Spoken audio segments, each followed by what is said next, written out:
in our businesses, there's not this like big asset value, but if you make a really good technology platform that is unique, which increases revenue and net profits, I think that's a good ingredient for being able to sell in our space.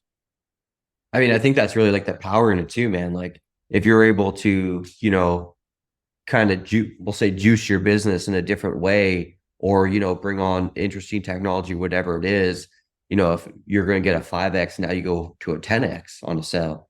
That could be like a $50 million, could be $100 million decision. Yeah.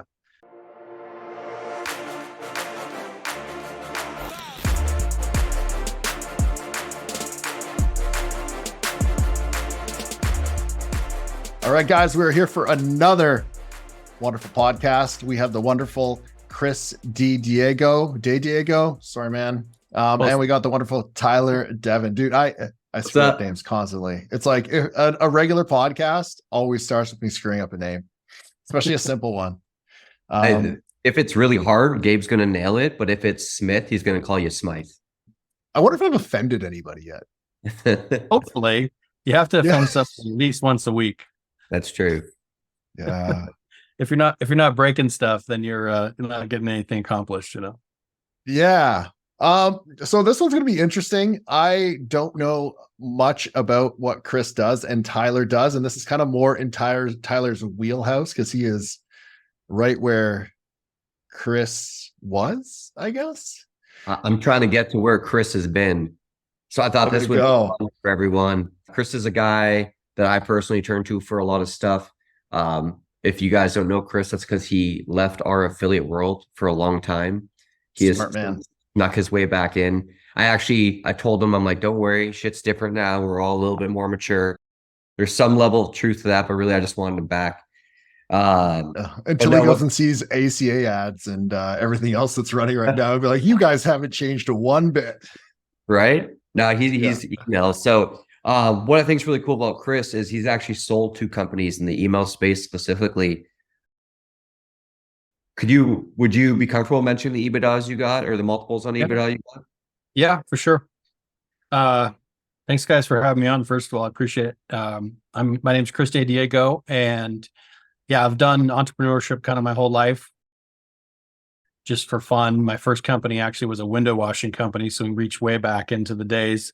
It was still probably my most fun company and made the most money. And it was a blast, 16 years old. So that was my first company. And then just kind of like started companies after that. I think all total in way too many years, 25 years or something. I've had over 40 companies and probably 90% learning lessons and 10% wins. So that's kind of my like Peyton Manning throwing average, I'm like, some interception, as many interceptions as you can and get a few touchdowns. But yeah, for the digital marketing space, I got into the space because I actually owned a data center back in 2005, and my brother-in-law back in the day, Charles, they ran a company called RR Media out in Southern California, and they actually decided to start hosting at our data center, and he started buying basically servers with IP addresses on them.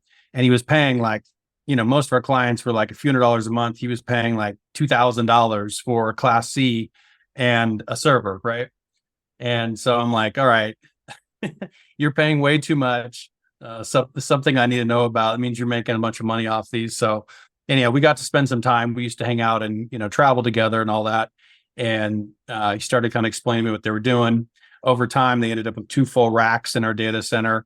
And so I started realizing that, hey, IP addresses is like, this is where it's at. Like, there's value here. So long story short, I ended up buying 3 Class Bs of IP space, which was kind of unheard of. It's enough to run like 3 cities.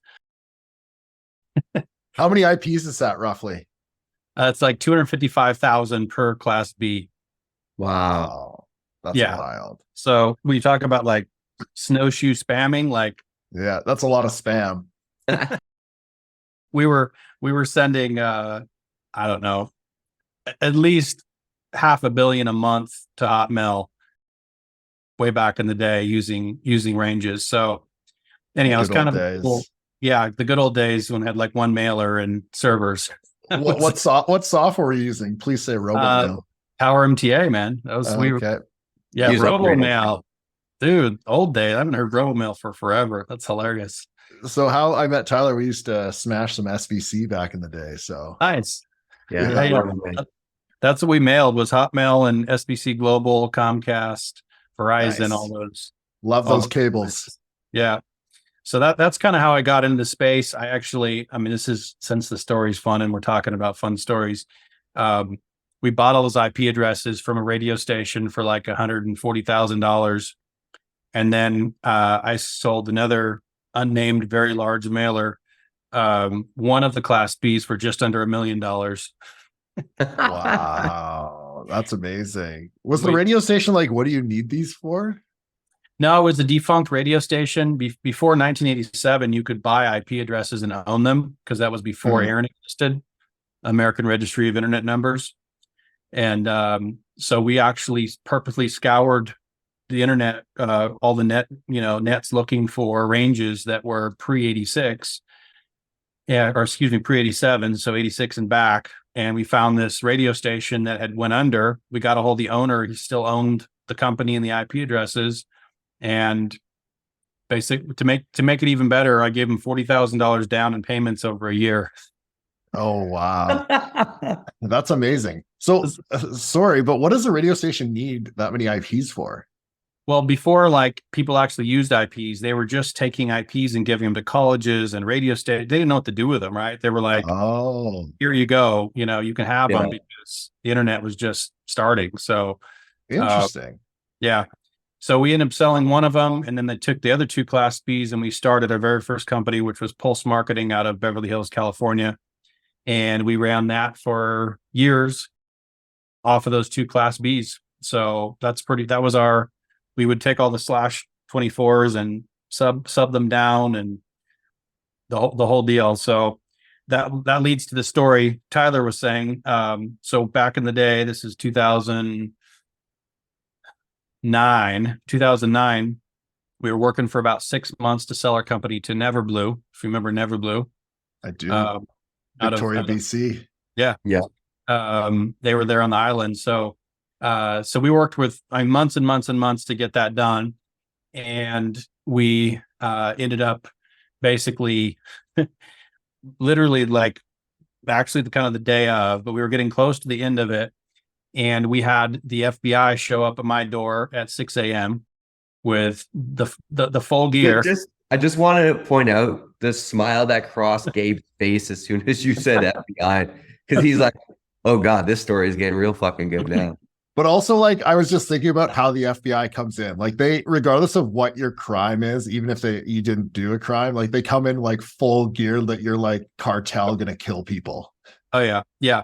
So this is, I mean, I can laugh and smile about it because I'm really far away from it. There was no laughing and smiling in the situation, but yeah. So we had full offices. We were in Colorado. We had like full offices. We had staff. Full company, legit business, not like somewhere in the background. And so they showed up to my personal family home at 6 a.m. Knock on the door. I'm mad because I got woken up at 6 o'clock in the morning. Come down, open the door, and there's two guys and a girl, and they're like, "Sir, we need to talk to you," whatever. And so I'm like, "Okay, you guys come in, but I have to make coffee because I can't talk until I have coffee." So I made them wait, made coffee, and it's interesting. You look at like how they do things. Like I was sitting in my big, kitchen area, and they have the two guys here, and then the girl sitting over here to the side, like purposely, right? And I'm like, early in the morning, half awake, need coffee, and then just start like asking all these questions. So anyhow, they start asking questions. I start answering them. And then of course my wife wakes up realizing like, hey, kids are waking up. Like, what's going on? She calls her mom and she straight up just like left. She took the kids and like left. And my oldest daughters are like, they were young. So my sister, which Tyler knows, was texting me like, don't talk to them. Like, you have to have an attorney present. And I'm like, hey, we don't do anything wrong. Like, we're just we're a digital marketing company. We're not like, smuggling drugs or some craziness. So anyhow, so that's kind of what happened with that. We ended up having to follow up and do meetings with them. And I will say, I was really one of those naive, like, grew up in America. I'm like an American kid, came from really nothing.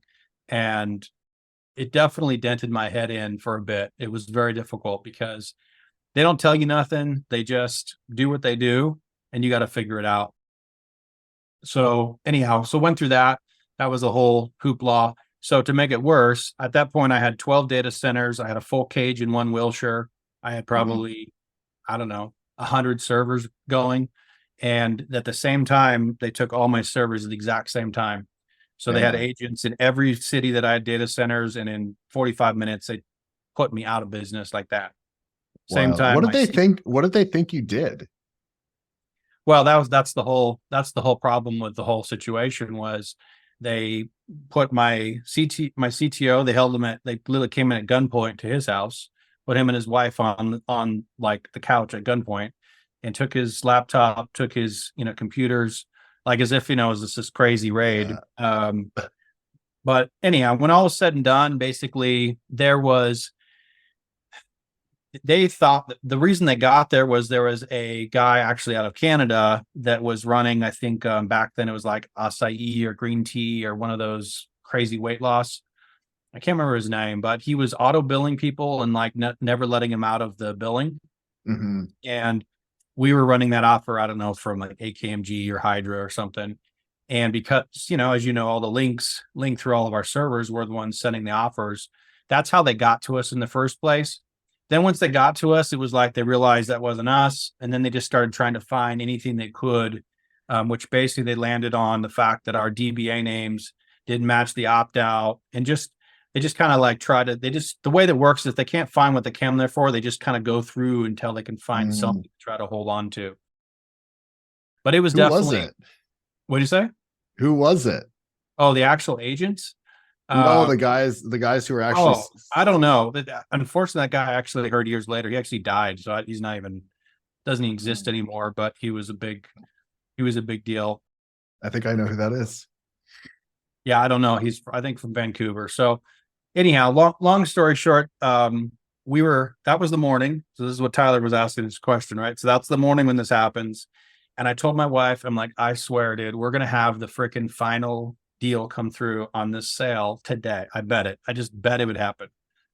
Sure enough, like 3 p.m. And here's what's crazy. They didn't take my computer. So if you're the real like bad guy, like you didn't take my computer, like I own Yeah. the company, right? Yeah. And the funny part, they tried, like, oh, take your laptop. I'm like, you're not taking my laptop. I have to work. I just told them to Mhm. leave, and Mhm. they left. So sure enough, like 3 p.m., here comes the email from Neverblue, final agreed deal. Amazing. That's so cool. And all your servers, all your company is gone. So that's the reason it wasn't cool. So here it is, afternoon. We get the final, and my entire company is gone. All of our code, all of our servers, all of our data, all of our infrastructure is non-existent, gone. Wow. So So you sold something that wasn't there. so we had to very quickly. I went to my CTO and I said, "Hey, dude, we got like 4 or 5 weeks. You have to rebuild this from scratch, which doesn't exist, and come up with something that actually will deliver." And we had to track down our PMTA license codes. We had to go to our data suppliers, pull data, and somehow, some way, we pulled it off. And because the case was under seal, it never showed up anywhere, and we closed and sold the company. That's crazy. Wow. I can't believe that. And What you got a what 4x EBITDA on that, right? Yeah, so the first company, that was the first company. I think we got I think we were 5.5, maybe 6 on that sale. And for anyone that doesn't know, it's like whatever your net profit is, you times that by, like he said, 5x. So if you're making 10 million times by 5, he got paid. If that was the number, it would have been paid 50 million, which like generally our marketing companies do not go for. Like they go for what, 1 to 3 generally, unless you know what you're doing, which I think is a great topic for today, for people to understand. But like generally, it's probably like 1 to 3x, right? Yeah. I think the most we probably get is maybe a 4x in our industry, if you have something, 5 at the top. most companies will just trade. If you just take your, normal company, you go to sell it, you're going to trade at like a 3 or 4x Yeah. of net profit. Yeah. So that was fun. I will say, like, back in the day, that was kind of my challenge with the business. It was such a wild, wild west, and can spam wasn't really even sorted out. There wasn't case law. So we kind of were part of that whole, like, things getting shuffled out and getting better. And then so yeah, we turned around. I had to rebuild life. So that's what I started Media Kings. I got into the data business and started Media Kings, which we had for many years, which was kind of our most well-known brand. Did that for many years, and then we merged that in 2012 with my friends out of the other part of Canada, out of Toronto. I had two friends out there, and they sold CX Digital. They were part of the CX Digital founders, and then we turned around and sold that in 2015, and that one we actually sold it at 10.5x EBITDA, which was really our best. For an email company, everybody told me it's impossible, it'll never happen.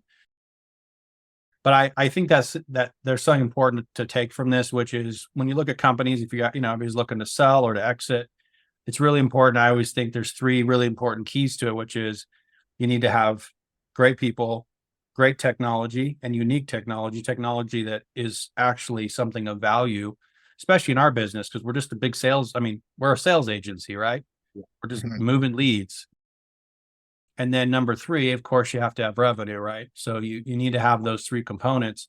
And I think the problem with our business is a lot of people are like, hey, they have great revenues, great sales team, good people. But when you're trying to sell to a PE firm or somebody that's after something more valuable and sustainable, they want to know there's like something unique that's that core technology platform that can sustain long term and actually hold value, because we don't have offices, there's no brick and mortar, like we don't have trucks, there's not a lot of, in our businesses there's not this like big asset value. But if you make a really good technology platform that is unique, which increases revenue and net profits, I think that's a good ingredient for being able to sell in our space.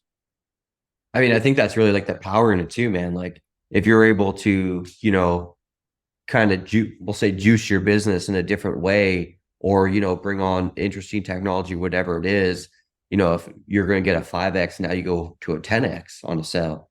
That could be like a $50 million, could be $100 million decision. Yeah.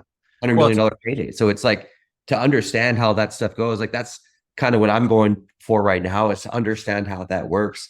Because I was reading it somewhere. It's like they talked about the different ways people have made money, and like some of the best ways people have made money is through just selling their own companies. Like we were talking that one gentleman I think I spoke to you about, where he took $1,700, and after his earnouts he got paid over $1 billion. Like, and it's all because when I got to talk to him, he says because he understood value, he understood how to position his company, and it wasn't so dependent on how much money the company made, but the underlying assets and the value that was there for the next company to take it over. Yeah. Yeah. And I think that if you think about a company on your trajectory, when you're going up, you're building a company, some guys try to sell at the very top, but the problem is you don't give anything to the next guy, right? Yeah, Like if you think your company could be worth, okay, I'm going to sell for 150 million, sell it when it's 100 million. So you give the next guy some runway that he can really crank it up. And one thing I learned from the last sale, after like we sold to Matomi, and after not too long, I was just like, this just is horrible, right? Like it was very demotivating. It became this big corporate grind thing. Oh, And they kept you on after the sale? Yeah. Was there I was supposed to be there for I think 2 years, and then I just stopped showing up to conference calls because they were annoying. It was the same question every week. I'm like, there's nothing else to talk about. It's not creative, right? It was just always about numbers. So I think I know in my thoughts for the future, like if I did that again, I would want to be really tied to the future performance of the business in in like a meaningful way. Like, hey, I'm still CEO, or I'm still, whatever it is, and be able to really, even have your structure of your deal, or maybe it's like, 66% up front and then 33% over, even 5 years, right? So you could be a part of the win. And then, when you sell, I think a lot of guys I've talked to, I have a lot of friends that have sold their companies, and it's like they sell and they're like, now what do I do? Because you got a non-compete, so you can't work in the industry usually for X amount of years. It's what you're good at. And then they just sit around and like, it's not fun after a while, especially if you used to, we're just grinding. Like most all of us work really hard, and it's like, now what do you do? So I think I don't think people think about like, oh, I want to sell, but like until you walk through it a few times and just realize there's a lot of moving parts you got to think about more than just the money or the structure. But I think Tyler, like what you said, when you're putting a company together, if you want to sell, it has to be packaged extremely well. And I think that's what we did really good with the last company. We were just super tight. Everything was tight. Our packaging, our messaging, our sales team, our technology platform, just the whole package was really tight. And I actually think that you could sell even more than that, because I look at so many people in our industry and I'm like, I can go through the list. Unless they have an internal delivery team, if it's email or SMS or whatever it is, I just think they're a big sales agency. Like I don't see the value, right? It's just at any moment, if either side of those, like the delivery stops, they're out of business. Yeah. Or the brand stop, they're out of business. They'd have nothing of value, right? Or very limited value. Yeah. So does value come in with the technology? Personally, I think value is the technology and your platform that is unique and proprietary to you. And most guys in our industry, they get like, they use this platform and that platform and a database here, and they piece it all together because it makes revenue. But ultimately, once again, they're still writing off somebody else's technology. Gotcha. Yeah. So you see like Google, when they make these crazy sales, a lot of times they're just buying tech, and a lot of them don't even have revenue. I mean, they're spending crazy money, 20x buys on just technology, Man, I've always like that's something I really want to understand the back of. It's like I'm assuming Waze lost money, but like how come Google went to buy Waze? Was it to knock out a competitor? Did Waze have special tech that Google could now incorporate? Like, what is it? Because it seems like since they purchased Waze, which they probably paid a stupid number for, it's not like they've invested a lot in the tech of Waze. Yeah. I think they paid like 2 billion or something for it. It was a crazy number. Yeah. And And like when you have that much cash, you kind of buy your way into whatever market you want, right? Or that's whatever true. is done. Are they just buying Are they buying users at that point? Because like I prefer Waze over Google, but I mean it's very similar. Yeah. Yeah, I don't know. I mean, I can tell now they're monetizing it really well. If you notice, they're really starting to like drive ads, and like they've done a good job starting to turn into probably what they wanted it to be. But yeah, it's I think technology is important in whatever you do. You can't just be one without the other, right? It can't be, and I don't think so in our space. You got to have for revenue, you got to have great people. I think people, of course, it's the number one component in that equation. So I was actually going to come to that, man. So like, Gabe, for example, there's a lot of media buyers that bought Gabe's course on media.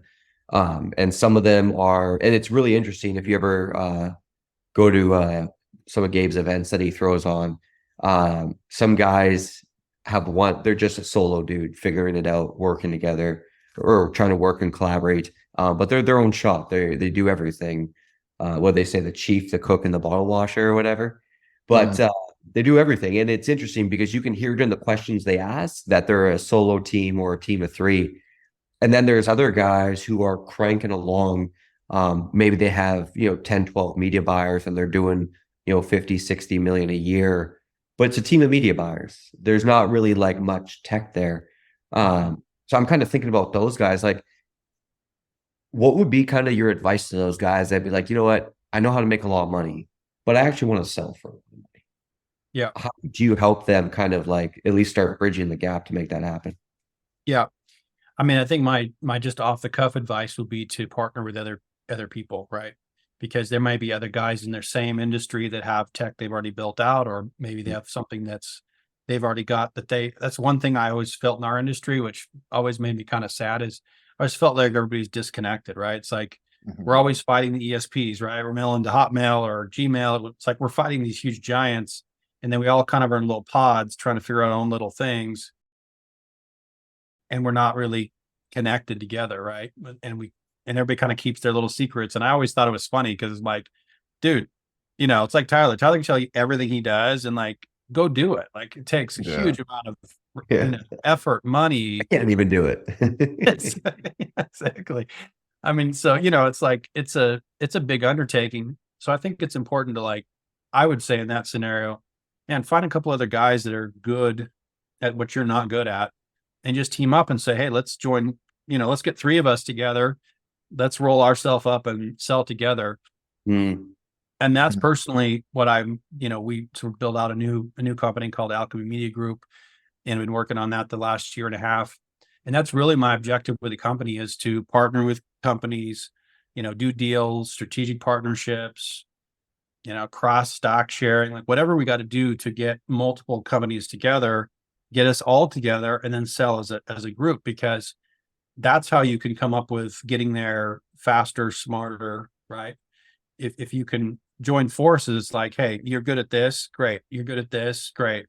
Now you have to put the structure together so that everybody's being compensated correctly, right, for whatever they bring to the table. But I think that's the smarter move, because we're always better together, right? I mean, that's like team 101. We're always better together. In my opinion, I played sports. I love playing football. I love that team environment. And I always think that we're just better together because, man, I don't know everything. Actually, the older I get, the more I don't know very much. I second that. And unfortunately, every year that goes by, I'm like, gosh, am I getting stupider, or I just I think I'm just identifying the stuff that I'm not good at, right? Yeah. Unfortunately, I think your example is a good one though. So like, for example, if there was an email shop out there that was doing 10, 12 million net a year, maybe they would get a 4x EBITDA, but maybe when they bring maybe some of your knowledge and your software and they actually use your tools, now maybe that gets to 8 or 10. Yeah. So basically you're able to increase like 40 to 60 million more in actual value by bringing on strategic partners. Yeah. And I think companies forget, I mean, because when you're running a business, you don't think like this. Tyler, you and I are talking about this. Like, if you can tack on an extra $1 million in profit for the year at 10x, you just made $10 million more, right? Mm-hmm. So like, if you start, you kind of have to like change your thinking. When you're thinking more like mergers and acquisitions and sales, you have to go from that, like, hey, I'm in the weeds every day. I think they call it the difference between working on the business or in the business, right? Most entrepreneurs will work in the business because that's what we got to do. But at some point, you got to get yourself to where you can work on top of the business and have that viewpoint, so you can start to be more strategic about, like, hey, what are the parts and pieces I got to do to make sure I'm positioned? Because also, if you're going to sell, like, most companies are not in good shape for sale. Like, they don't have auditable financials. I mean, I could just go kind of a list of things that have to get in order. So that goes to that same thing where it's like, hey, you could join partners with another company and they really got their crap together in this one thing.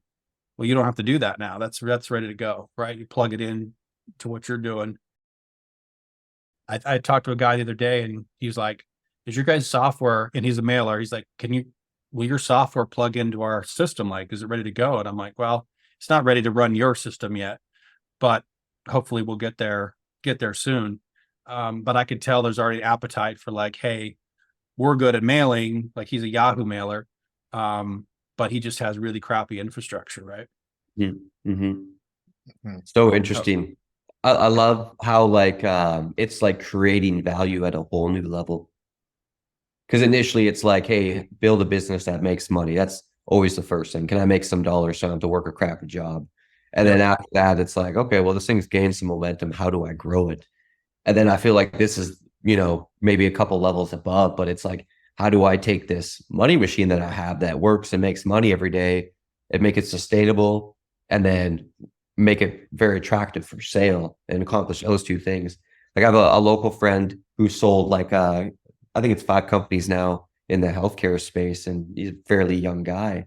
And he's literally like, I got the playbook, like, makes money, doesn't make money, doesn't matter. You can still package and sell it. And it just blows my mind to see what these guys put together, man. It's literally, as much as there's a lot of structure, I feel like there's equal amount of creativity too to make it happen. So here's a good example, Tyler, of like something that we did. Once we had technology in place, we started doing appending for like Adobe, Walmart, Target, a bunch of these big brands. I think we did it for Chrysler, Ford. And so they come to us and just say, hey, I need to find all these people with these parameters in the US and I need their emails. Mm-hmm. And they were paying us 40, 50, 60, sometimes more CPM. And we had to do nothing. We just literally use our big data machine and just would append. And I put a sales guy on that, and that's all he was doing is just selling data appends. There's tens of thousands of dollars using our live data because we know which users are live every day. Mm-hmm. Especially if you're scale. If you got 1 billion contacts, or 1 billion data points in your database that you're using just for this one thing for delivery, well, there's a whole bunch of other people that will spend money off of that value that have nothing to do with your core business. So that automatically gives you more value, right? Every one of these increases the overall value of your enterprise. That's awesome. Mm-hmm. Very cool.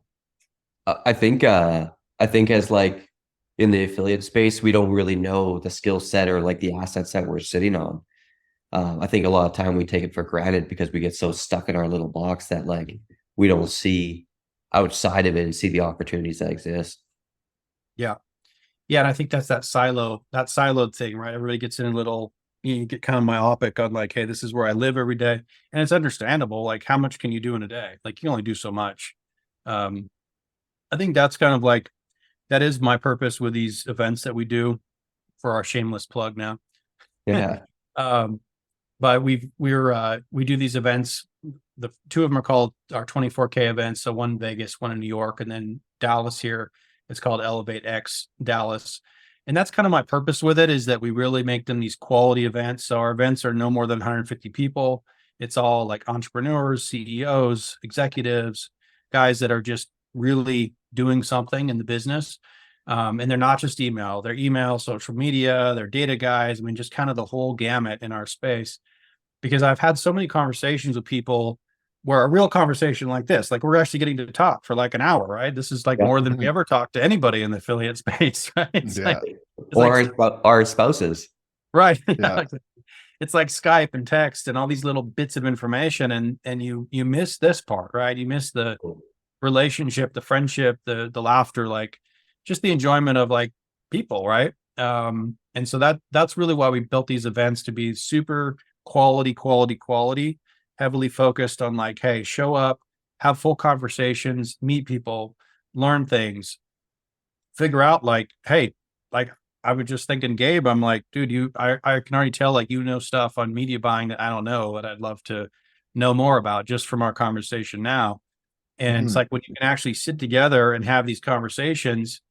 Like I've sat with guys even at our events, and like in 30 minutes, I'm like, man, you guys do all this stuff that just tacks onto what we do. I didn't even know that existed, right? Mm-hmm. But most of the events in our industry are these thousands of people, tons of stuff going on. It's there's no quality to it. It's just all quantity. So that's what our events are. 24k.events is where you can go to any of our site for those. We've got Dallas November 13th and 14th. And then Vegas is January 15th, 2024. And then we'll be doing New York in August of next year. So those connect to Affiliate Summit East and West.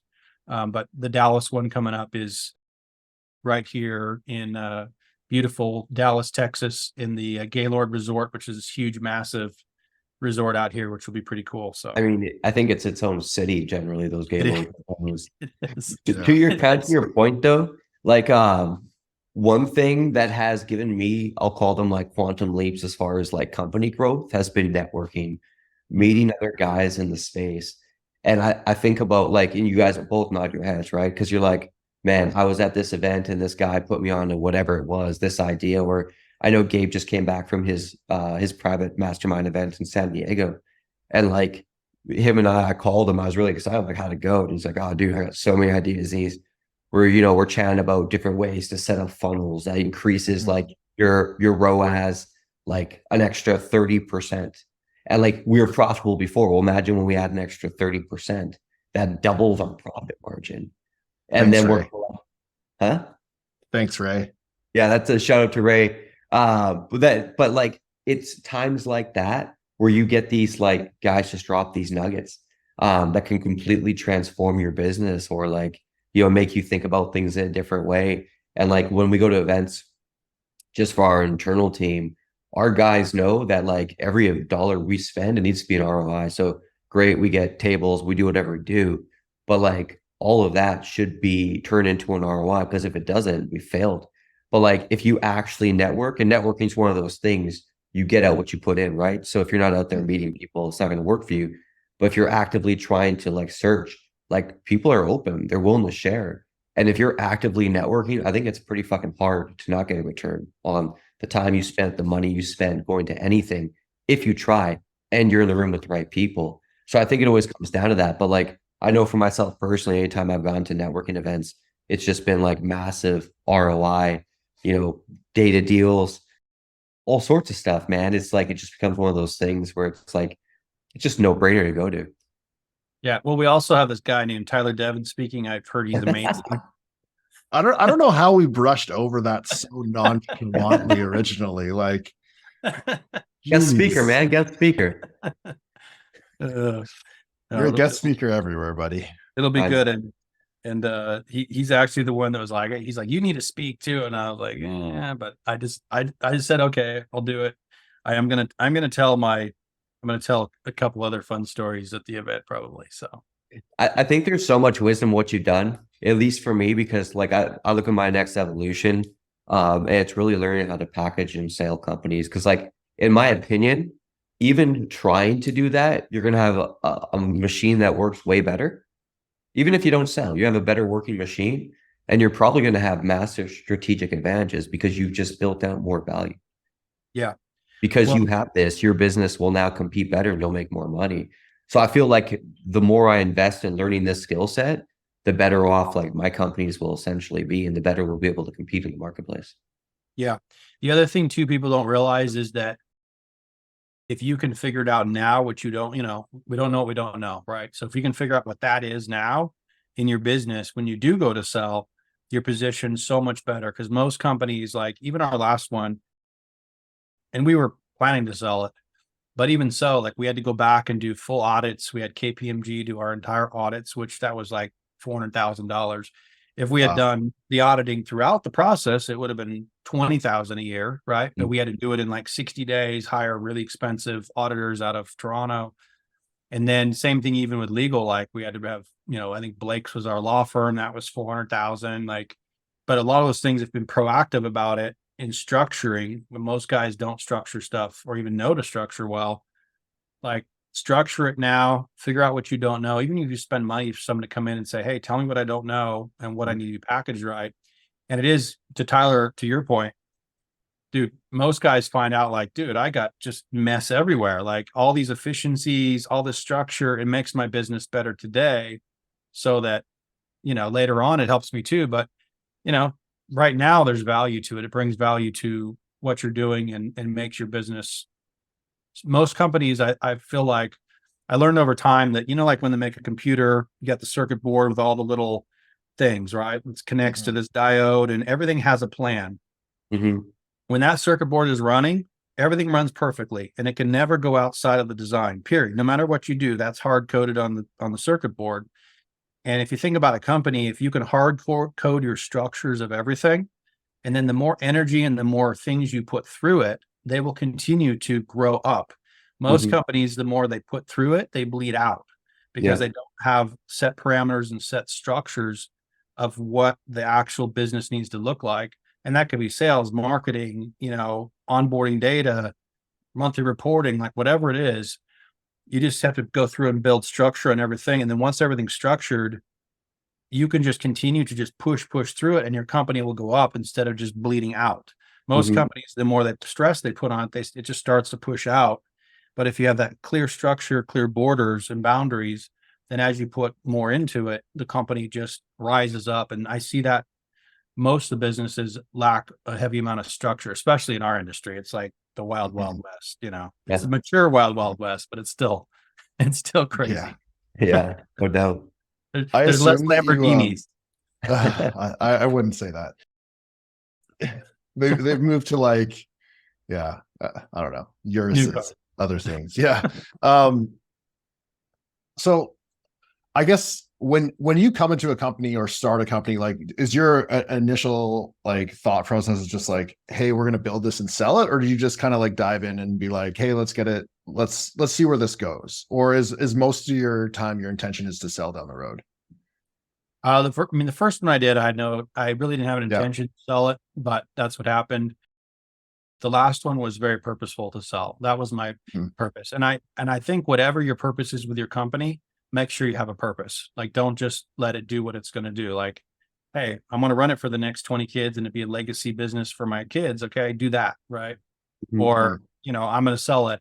But I do think every industry has ups and downs, and they definitely, it just depends on what you care about. Like, what's important to you, because some people, they just like, hey, love a good business and they don't want to sell it. But I do think it is, for me personally, it's intentional to do it at the beginning, saying, hey, this is what we're going to build, this is where we're going to go, and this is what, the plan is to sell it.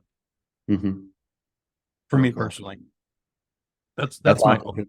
I definitely came from the other way. Like, it was really, how do I make 50 grand a year so I don't have to work at this engineering job? Yeah. And then it's like, oh, 100's cool. And then that number just keeps growing to, it's like eventually like, man, how far can I actually take this? Yeah. But it's just very interesting. Again, that guy who he sold for his stuff for over $1 billion. It was kind of interesting talking to him just in the scope of his was the same thing. He's like, I just wanted to make some money and not have to like work at a job and stop running MLMs on the side kind of thing, right? So it's just crazy what guys like ultimately what they build and they sell. But it's really understanding, again, from my perspective, at least the value and how to build that. So that's my big thing now. Question for you, Chris. Obviously, you've been through this game a couple times before. What are the opportunities that you're seeing now on the online space that maybe you didn't see before or possibly didn't exist before? Well, the really funny part was when we sold, I thought email was done. Like, I thought we sold at like the peak. You know, we did this like 10x plus EBITDA sell. Like, I thought it was like I literally was like, this business will not exist if I come back and look at it. And then I was talking to a friend of mine, whatever, year and a half ago, and he's like, gosh, Chris, we have just like during COVID, everything went crazy, and all these brands wanted to go online. He's like, we have more brands and we have delivery and we need more email. And I'm like, dear God, like, email, I guess they'll never die. So the really funny part, to answer your question, it's going to sound silly, I think actually email is really good. I think the opportunity, and everybody of course is going to say, oh, email sucks right now, it's hard, whatever. But I kind of look at it like, hey, if it's difficult, then that means there's great opportunity, right? Mhm. And that means less competition. A lot of people are going to bug out. Whenever it got hard in the business, it was like when we doubled down, because I felt like, hey, less guys are getting the inbox, less competition. Let's go, right? Let's double down on it. So I personally think that's the opportunity I see. Obviously, it's kind of what I know as well. It's where I've had most of my experience. But I do think there's the second part of that is, I think it's really important that we start making sure we really drive value for users. Mhm. Elon Musk said something, and in general, I'm always 50-50 on that guy, but he said, he said like, he said something to the fact of like, hey, it's not spam. It's basically you're serving people whatever they want, right? So just Mhm. make sure you give them what they want. And I think it kind of struck me like, hey, there's always somebody filling out surveys. There's always somebody who wants this. There's always somebody who needs medical insurance. Always somebody who needs, a mortgage refi, like whatever it is, there's Mhm. somebody who needs that. So I think Mhm. we as marketers need to be very like value focused, right? Like, what does the user actually want? And then of course, Tyler knows the more we give them what they want, the engagement's better, the more delivery's better, everything is better, right? Open rates are higher, click rates are higher, and everybody is Mhm. happy. And then the quality's better on all the traffic. So I do hope that business still keeps to going towards value creation and actually providing things that people need. And I think that's the win, right? Mhm. Question, and sorry if this is an ignorant question, but are there that many email companies out there still today? Because like I remember like when I started, it was huge, right? But now I guess I'm just out of that circle. I don't know a lot of email companies, but would you say it's increased or decreased or? What do you think, Tyler? I think it's consolidated. I think that the bigger guys have gone bigger because Mhm. like there's guys that still do like multi seven figures a day. Not very many, but that's a Mhm. lot of money a day. Mhm. Crazy. Yeah. And they fly under cover and you would never know. So I think there's still a lot of mailers out there. I think it's just consolidated. I think the old days of like the way we used to inbox with SBC was you take 3 IPs, you mail 20,000 messages on each IP. And for whatever reason, God would say, this is the holy IP. And then you could dump 8 million emails on an IP. Yeah. And that's how you inboxed SBC. But like that was a gimmick that was designed to die. Yeah. Gmail Yeah. would never in the world let you do that. Like windows like that probably are still open, but they shut very quickly. Where before, guys would make their living off that, but that was never a long-term strategy. So I think the mailers that they have existed are the ones that think more evergreen and think more about consistency as opposed to like these like little hacks to get in the inbox. I think these little hacks are, again, I think your days are limited on those, man. Like Gmail is probably $1 trillion company at this point. Mhm. Don't tell me you're going to be like with them with all their AI. It's not going to happen, man. Same with Yahoo. Like Yahoo and Gmail, they've been like, they've you can see in the articles they're like they both decide they're going to do this. Obviously, there's an interaction there. They're talking behind the scenes. You know what I mean? Like Mhm. these guys aren't dumb. They're well funded. They have billions of dollars, and they just want to serve their user the right thing. So, like going to Chris's point, if you give people what they need, they're happy to deliver your mail. And I think that's what the good mailers have done really well is they figured that out and they're doing it at such a big scale where the other guys just trying to make a dollar. I think that if they haven't been killed, they're definitely probably I imagine their operations are fairly rocky and that like all good things, generally there's an end date in mind. But if you can do it right long term, I think there's tons of value there. I think, Gabe, your barrier of entry has went up a lot. Mhm. So back in the day, you could be like, oh, I got 40 grand. I'm going to or I got nothing. I'm going to start an email company. I think that's just gone, right? Like, I think you have to have, unless you're willing to be really patient and don't need to make money, right? Like, I think the Mhm. cost to enter the market is a lot higher. That's what I see so far. And you have to be a lot more sophisticated, right? You can't just be, Mhm. mailing out of your basement. So it's kind Yeah. of like, I guess that's why, like, yeah, I was comparing it to in terms of like people that get onto like media buying on like either like Facebook or TikTok or whatever. And like, I would assume that there's a boatload of people jumping on that because the barrier to entry is pretty low and the cost is pretty low too. Like, you can come in with like a few grand, start testing, figure some stuff out. Yeah. Um, but yeah, email I, is I, not I like look that. at I look at postal as like it's like your physical address. If you notice, most Mhm. people keep their actual emails forever. So it's that one place that you can always access people. And I think that's why it probably stays around a good long time. I Mhm. don't think it's going anywhere. Yeah, smart, very smart. Yes, Cool. sir. And we do I do also some mergers and acquisition stuff. So I do consulting on that side as well. If anybody needs help on that front, I'm willing to look at it, a couple of those deals a year. You can always find me chrisdadiego.com and our event 24k.events. It's my shameless plugs. Yeah. We'll drop a link below. Our friends at Direct Agents are sponsoring it too, I think. So like, Oh, awesome. Yeah. yeah, Yeah. so Yeah. We got direct agents there. We got a pile of great people coming. It's going to be really good, a good event. So Yeah, man, I think it's gonna be fun. And obviously if you guys are around, definitely drop by and say what's up. I think I'm speaking on the second day or on the second day, right? yeah, you're speaking on the second day. And then Chris will be there. And I know the network is gonna be pretty badass because I know some of the people that are going. So if anyone makes it out, we'll definitely be there. Make sure to say what's up. I'll come if you Yeah. send the jet. Hey, we also do have, which is a really big last thing I'll say on this, really important is data compliance, TCPA compliance. All that's really a big issue right now. So we have Jason Rommel who's going to be there. He's phenomenal at this stuff, just really smart. So if you guys, if someone wants to actually learn about that and really know, like he deals with the government, he's a government liaison. So he's the right guy to look at compliance and stuff like that. He'll be speaking as well. You need that on your side these days. Yeah, you really do, man. You really do.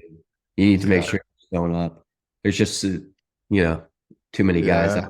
It's actually interesting to see how many people in our space have been like featured on like Washington Post and stuff like that on ads. And whatnot. Like, hey, when I was on the front of wired.com, go look it up.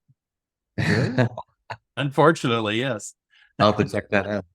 Do they call you the spam king? I'm the OG in this space. I'm the I guess that's old guy now. I don't know, but yeah, that's hilarious, man. That's so funny. Yeah, all right. Much about it now. Good deal. Thanks. All right. Guys. Thanks, Chris. Really appreciate it, man. Thank you, Tyler. Yeah. If you guys want to listen to this, it's going to be on YouTube, iTunes, Spotify, Stitcher, Amazon, all the stuff. We are everywhere. Give us a review if you want to, or you don't have to. It's up to you. We're easy. We'll be here again sometime in the near future. Awesome, guys. Thank you. All right, guys. Have a good one. Thanks, Chris. Bye. Thanks, guys. Have a good one. Bye-bye.